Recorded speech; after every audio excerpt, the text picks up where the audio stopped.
Sandheden om en krone. Vi har alle haft denne følelse. En krone? Hvad kan jeg bruge den til? Og så smider vi den væk. Tænker jeg nogensinde over om, hvad den sande værdi er? Hvad jeg virkelig kan bruge den til? Den ene krone kan give mig et stykke tyggegummi. Et stykke slik her i Danmark. I andre lande, hvem ved hvad? Ellers så tænker jeg, hvad kan jeg bruge den til? Og så smider vi den væk. Hvis jeg ikke kan bruge den ene krone, er der så ingen, som kan få gavn af den?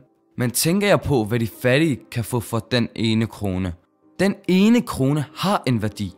Jeg har flere gange oplevet, hvordan de har det i flygtningelejre. Ingen elektricitet. Frygt når man får mad. Krigsramte og fattige folk. De har delt denne følelse med mig. Det er en forfærdelig følelse.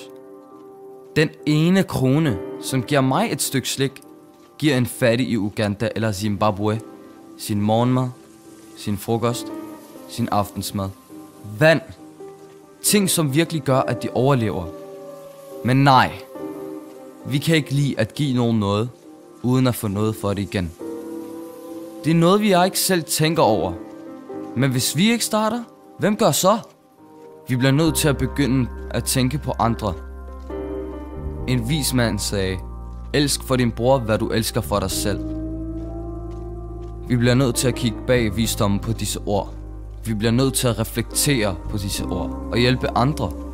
Vi bliver nødt til at vågne op og hjælpe folk. Vi bliver nødt til at hjælpe folk i samfundet og uden for samfundet. Vi skal være rollemodeller, for på den måde og kun på den måde får vi masser af tilhængere og støtte.